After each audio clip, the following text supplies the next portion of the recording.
Hey, this is Mr. James. In this video, we'll be giving an introduction to and discussing the properties of geometric transformations. First, what is a transformation?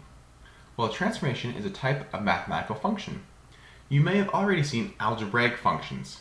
Algebraic functions have an input, some sort of algebraic rule, and an output. For example, if our algebraic rule was f of x equals x plus 2, that would mean we would add 2 to whatever our input was to get our output. For example, if our input was 5, then our output from that rule would be 7, or 5 plus 2. If our input was 10, then our output would be 12, because 10 plus 2 is 12. Geometric transformations are types of functions, but instead of using inputs and outputs, we'll use the words preimage as our input and image as our output. So for example, if our transformation was to rotate 90 degrees clockwise, and I had the preimage, a long rectangle like this, then the image might look like this. Or if I had a preimage of the letter R, and I transformed it by rotating it 90 degrees clockwise, we have this image here, this rotated R. Remember, all a geometric transformation is it's the process of taking a preimage made of points, lines, other geometric figures, applying some sort of transformation, like a rotation or reflection, maybe a translation, and then finally having an image at the end, a result of the transformation. Now that we understand what transformations are, let's go ahead to describing 3 or 4 actually of the more basic kinds of transformations we'll see. We have the reflection or flip, a translation or slide, a rotation or spin, and a dilation, sometimes called a shrink or an enlargement. Before we go any further, I'm going to color the preimages in green and the images in red. It'll be important to know which shapes are the preimages and which shapes are the images in order to describe what's happening in each transformation as precisely as possible. So what information do we need to describe the different kinds of transformations?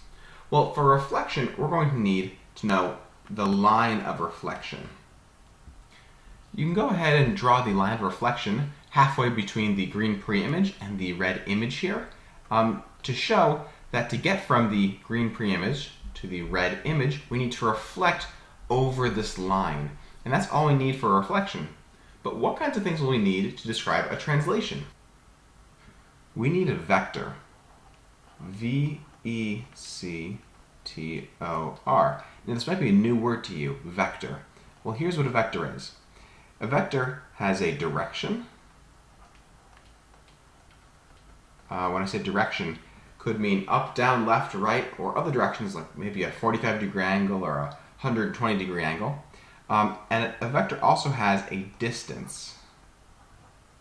A distance.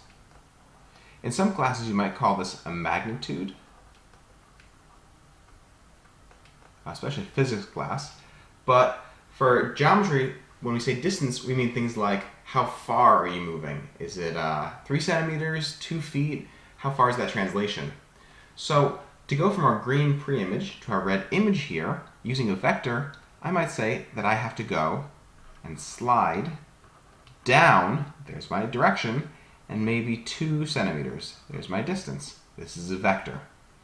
Maybe I also have to translate to the right, maybe 3 centimeters. Again, right is the direction, 3 centimeters is the distance, so this is another vector. And so to translate, all you need to do is give a specific vector, such as down 2 centimeters or right 3 centimeters. What do you think we need to specify or describe a rotation? We'll need 3 different things. The first thing we'll need is a center of rotation, a point to rotate or to spin around. We'll also need an angle to tell us how far we're rotating. And the last thing we'll need is a direction to rotate. The 2 directions we can rotate in are clockwise or counterclockwise.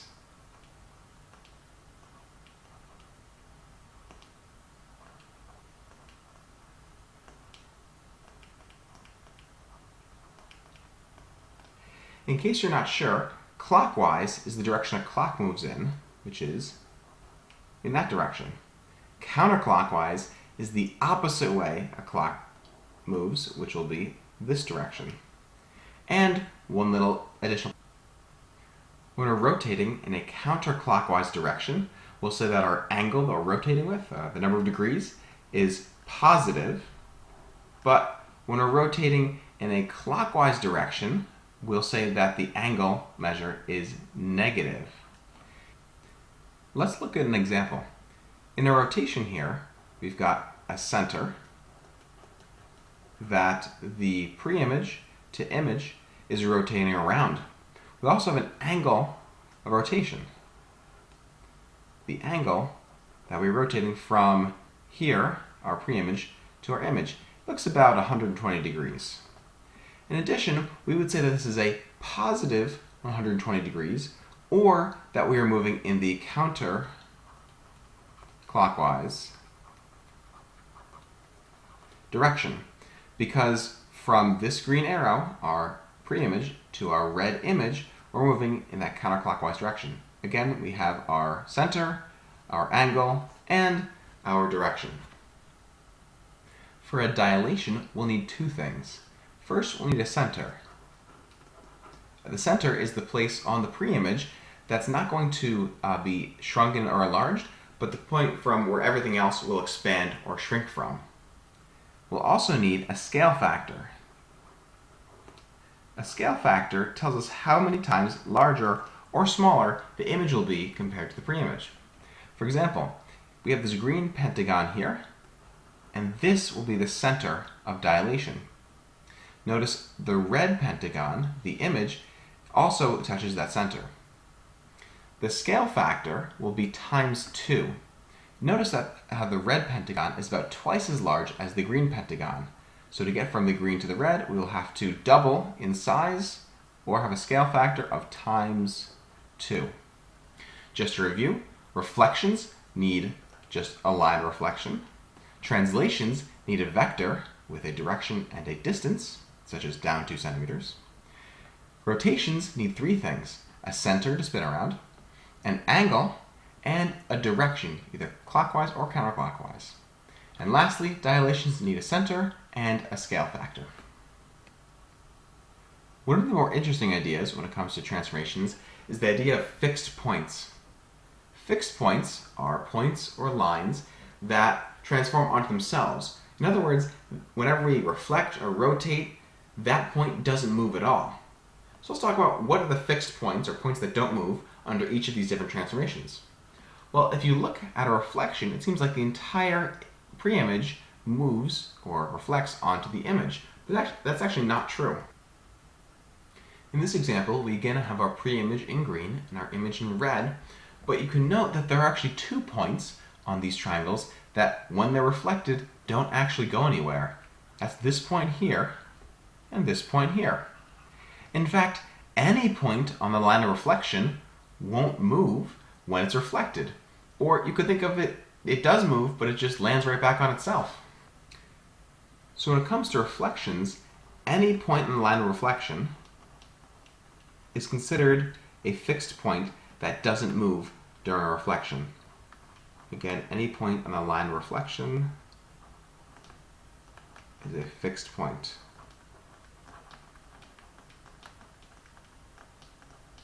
What about for a translation? When you're sliding things around, do any points on the pre-image remain the same? Do they not move? Actually, no. When we're sliding or translating a pre-image onto an image, all of the points move, all the lines move, the whole thing moves. So there are no fixed points. For rotation, does anything stay the same? Do any points transform onto themselves? In fact, they do. Think about the center rotation. In this example, notice how when I rotate the pre-image to create the image, the blue point at the center is not moving. So in rotation, the center is a fixed point, a point that's not going to move, that transforms onto itself. What about for a dilation? Are there any points in dilation that are fixed points that don't really move? Here in this example, we've got the blue center of dilation here, our green pre-image and our red image being shrunk down. And if you look, as I shrink or enlarge or dilate this green pre-image, that point, that center of dilation there, stays fixed. So that's our fixed point, or the point that really doesn't move under a dilation. So again, in dilation, it's that center that is a fixed point that's not moving. So to recap, any point on the line of reflection will be fixed, won't move. Translations, everything moves. In a rotation, that center is staying put, it's a fixed point, and same thing in a dilation, the center is staying where it is. Sometimes it takes a long time to write down all those words, reflection, rotation, translation, so we have a little bit of a shorthand or a notation to write each of these things down. Instead of writing the word reflection, sometimes we're going to use a small r, followed by a subscript, or kind of words down here at the bottom, that tell us the line we're reflecting over. So for now, let's write line, let's say M, they're labeled. So reflection over line M, and then in parentheses we put what we're reflecting. So let's pretend we're reflecting a triangle ABC. So this right here means reflect triangle ABC over line M. For a translation, we're going to use a capital T, followed by a subscript, again, these smaller letters down at the bottom, telling us what vector, so the direction and the distance we're going. So it could say down, for example, down 2 centimeters. And then in parentheses, we're going to write, again, what we are translating. In this case, this says, translate triangle ABC down 2 centimeters. That's a translation. For rotation, instead of a small r, we're going to use a capital R. There's a lot of information we have to have here. We're going to first put down the center. So maybe it's a coordinate, maybe the coordinate 1, 2. We're also going to put down the angle we're going in, maybe 120 degrees. And also the direction. If it's clockwise, we'll use a negative, and if it's counterclockwise, we'll use a positive. So let's pretend in this example we're using a clockwise 120 degrees, so it's a negative 120. And again, in parentheses, we'll write what we are rotating. So this right here says, rotate ABC around the point 1, 2, and we're going to move it 120 degrees clockwise, again, because clockwise is negative. Lastly, for a dilation, we're going to use a capital D, give us the center again. Let's say it's the point 1, 2, maybe we're on a coordinate grid, and then the scale factor, say times 2, and again in parentheses, what we are dilating. So this says to dilate ABC 2 times, so it's going to be twice as large, around the point 1, 2.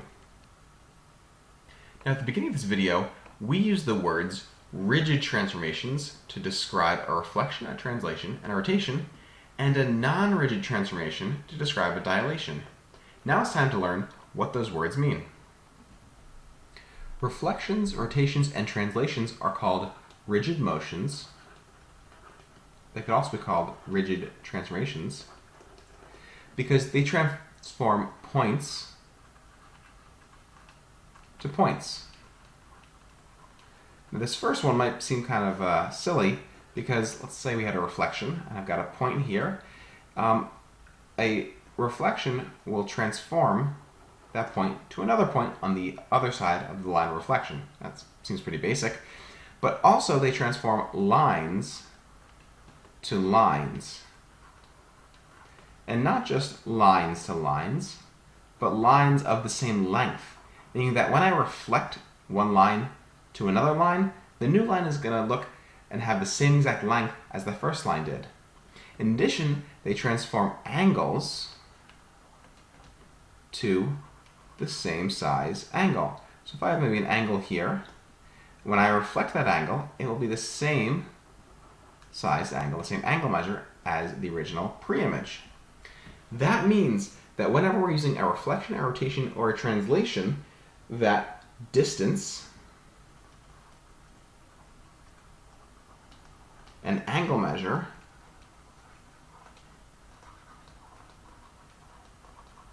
are preserved. Now, that might not seem like a big idea now that reflections, rotations, and translations do all those things, but it'll end up being a big idea pretty soon, and here's why. Here are two green arrows. First, on the left side, we'll create a number of rigid transformations from that first green arrow. Notice how all of them are basically the same shape and the same size as the original pre-image. That's because they've all been created through reflections, rotations, or translations, and they're called rigid motions. On the right-hand side, let's take this original pre-image green arrow and now do some non-rigid motions to it. As you can see, when we do a non-rigid motion or a non-rigid transformation, things get pretty out of whack. We have dilations, we have stretches, we have things being pulled every which way, shears, all sorts of crazy stuff going on here. And so it'll be really important for us to know the difference between a rigid motion, where things stay the same size, same shape, and a non-rigid motion, where things can be distorted, stretched, or shrunk in all sorts of different ways.